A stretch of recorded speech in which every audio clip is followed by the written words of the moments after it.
Now, do you think a general election is the right course of action to resolve the Brexit deadlock? It's just 78 days now until the day the UK is meant to be leaving the European Union. And yet Labour leader Jeremy Corbyn today has spent the morning calling for a general election at the earliest opportunity to try and break the deadlock over Brexit. Mr Corbyn's confirmed his party will vote against the Prime Minister's deal in the Commons next week. Defeat for the government's central policy on Tuesday would be historic. It would not only signal the failure of Theresa May's premiership, but the failure of the Conservative Party as a party of government. Well, the debate in the House of Commons continues. MPs are all having their say on Theresa May's deal ahead of the so-called meaningful vote, which has been scheduled for next Tuesday. So in the Commons, the Conservative MP for Newbury, Richard Benyon, pleaded with his colleagues to seek a compromise. I compromised as a minister negotiating in Europe for this country. I compromise almost daily in this place, trying to get some of what I want through rather than getting nothing. And perhaps the best analogy here I can describe is I compromised when I got divorced. As one member said outside this chamber the other day, at least his divorce was with one person, not 27. Well, we can talk now to Neil Coyle, who's the Labour MP for Bermondsey and Old Southwark. Neil, good evening. Good evening, and thankfully never divorced. OK, I'm glad we got that on the record. Let's start with Jeremy Corbyn's assertion today that a general election is the best way to break the deadlock. Do you agree?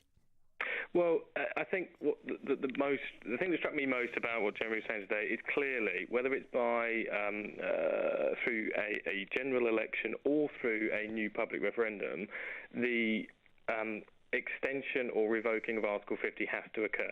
And the EU has been clear. There can be no further negotiation within the time period that is set. So if the UK does have an election or does have another referendum, that is, it's only right and proper the government look at revoking or seeking an extension of Article 50. And can you do that in time? Yeah, the UK can unilaterally revoke Article 50 at any point, but the difference between whether it's an election or public vote is the EU is saying that only in those circumstances, only for the needs of a democratic decision, would the EU be renegotiating another deal. So now, coming back to your question, if Labour, the only purpose of having an election on this would be if there was a clear and distinct difference between the political parties. Correct. So what is your position? Personally, I would like to see, and I think my view is reflected in that of the members, and we've seen thousands of members in touch with the Labour leadership over the past few weeks, in particular since December, pleading and begging that their views are heard and that we are, be it in an election or be it in the direct outcome of a new public referendum, the Labour Party is outright opposed to both the government's deal and leaving the EU full stop. People want Remain in a new people's vote.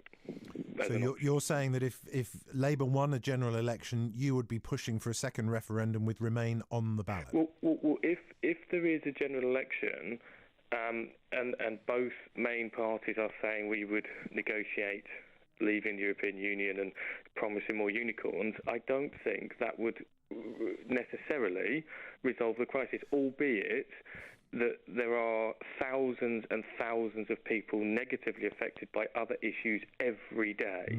So in London, we see the pressure on the police means 9 in 10 crimes going unresolved, unsolved. This puts you at odds, though, with your leader, doesn't it? Because he's not absolutely come down on the side of having a second referendum. He's stayed a little ambiguous, to be kind, on Labour's overall position on what you would do, other than saying he would negotiate a better deal. But the EU have said the negotiations are closed. So how can he promise that when there's no prospect of it?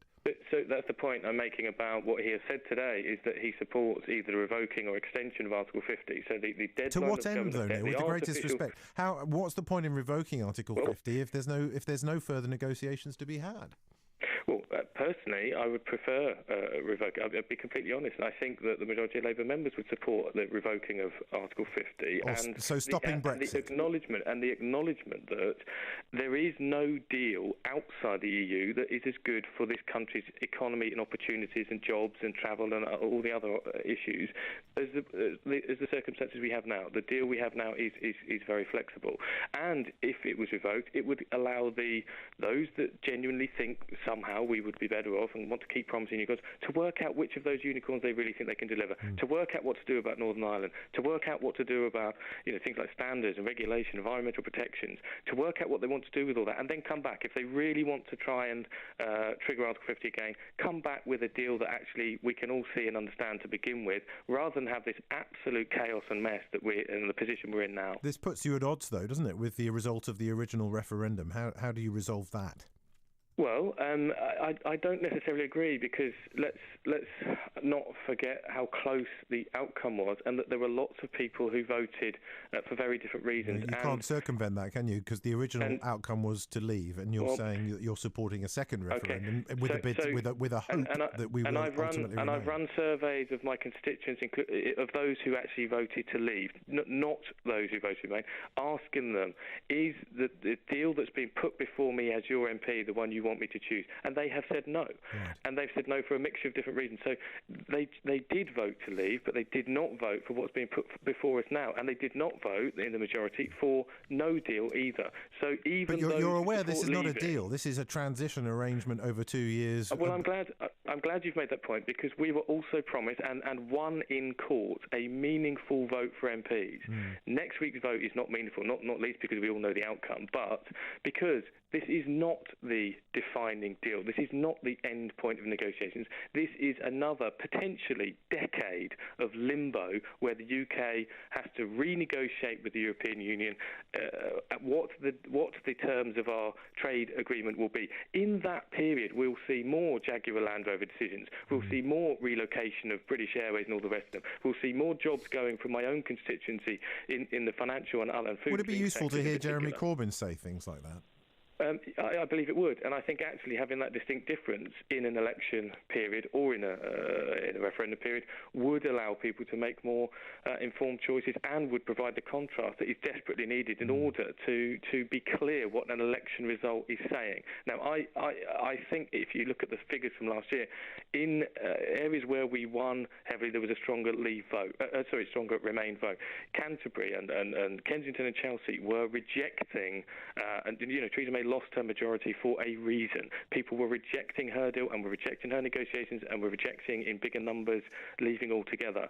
And in seats like mine, we saw bigger swings to Labour MPs who had made a stronger case for remaining. Okay. So I think there are the political benefits, and look at what's happening in Scotland, for example. If Labour is serious about winning an election, we absolutely have to have, I believe, a clearer message about remain and reform in the EU. All right, Neil, we'll have to leave it there. Thanks very much. Neil Coyle is the Labour MP for Bermondsey and Old Southwark. Your reaction, welcome, 0800 731 2000 on the phones. Air pollution on London's underground. Which